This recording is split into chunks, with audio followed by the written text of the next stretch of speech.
दिल्ली से बड़ी खबर आपको बताते हैं। नेशनल हेराल्ड केस में कार्रवाई हुई है। नेशनल हेराल्ड केस में ईडी का एक्शन नजर आया, जिसमें सोनिया राहुल को ईडी से बड़ा झटका लगा है। यंग इंडिया की 751 करोड़ की संपत्ति जायदाद जब्त हुई है। ये बड़ी खबर आपको बता रही है।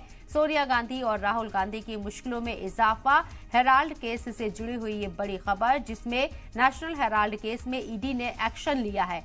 सोनिया गांधी और राहुल गांधी को इसमें एक तरीके से पार्टी बनाया गया है और ईडी ने कई मर्तबा उनसे पूछताछ भी की है, कई घंटों की लंबी पूछताछ की है। लेकिन अब ईडी से ये बड़ा झटका लगा है। यंग इंडिया की 751 करोड़ की जो जायदाद है वो जब्त कर ली गई है।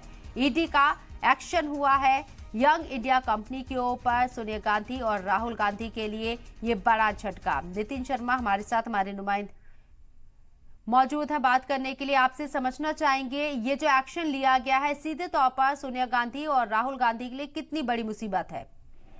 देखिए, ये पहला बड़ा एक्शन है जो कि ईडी ने नेशनल हेराल्ड के खिलाफ लिया है। इसमें 751 करोड़ रुपए की जो प्रॉपर्टीज है उसको ईडी ने जब्त किया है।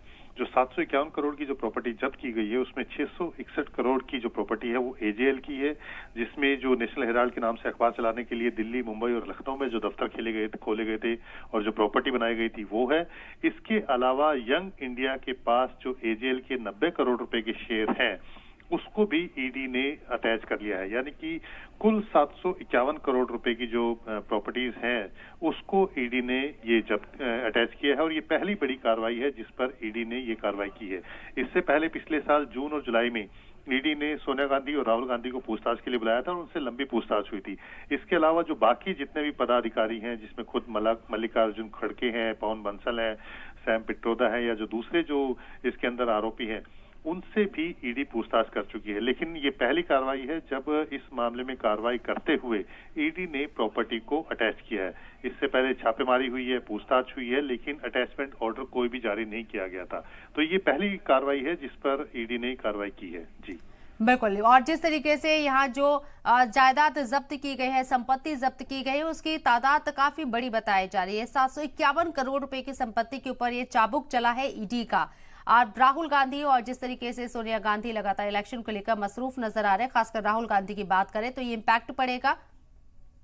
देखिए, बिल्कुल ये इम्पैक्ट पड़ेगा क्योंकि शुरुआत से ही, चाहे राहुल गांधी हो, क्योंकि राहुल गांधी ने ये कंपनी फॉर्म की थी, यंग इंडियन कंपनी फॉर्म की थी, और इसमें इनके साथ, राहुल गांधी के साथ सोनिया गांधी, सैम पिट्रोदा, मोतीलाल वोरा, ऑस्कर फर्नांडिस, सुमन दुबे, ये लोग थे जो शेयर होल्डिंग थी। लेकिन बाद में इन्होंने जो पूरे जो शेयर होल्डिंग है राहुल गांधी और सोनिया गांधी को ट्रांसफर कर दिया था। यानी कि यंग इंडियन कंपनी पे जो मालिकाना हक है वो राहुल गांधी और सोनिया गांधी का हो गया था। और इसमें हैरानी की बात यह थी कि यंग इंडियन कंपनी ने कांग्रेस पार्टी से ही बिना ब्याज के लोन लिया था और उस लोन के बदले, यानी कि मात्र 50 लाख रुपए में ही एजेएल की जो हजारों करोड़ रुपए की जो संपत्ति है उसको टेक ओवर कर लिया था। यानी कि जो एजेएल है उसने, क्योंकि पहले कांग्रेस पार्टी से लोन लिया हुआ था ताकि वो नेशनल हेराल्ड जो अखबार चलाती है उसको वो चला सके, लेकिन जब उसको रिवाइव नहीं कर पाए तो यंग इंडियन कंपनी ने महज 50 लाख रुपए में ही उस पूरी कंपनी को ही टेक ओवर कर दिया था और उस लोन को कांग्रेस पार्टी ने राइट ऑफ कर दिया था। तो यानी कि आप समझ सकते हैं कि किस तरह से हजारों करोड़ों की संपत्ति को महज 50 लाख रुपए में ही टेक ओवर कर लिया गया था और ये सारी जो संपत्ति में जो मालिकाना हक है वो राहुल गांधी और सोनिया गांधी का हो गया था।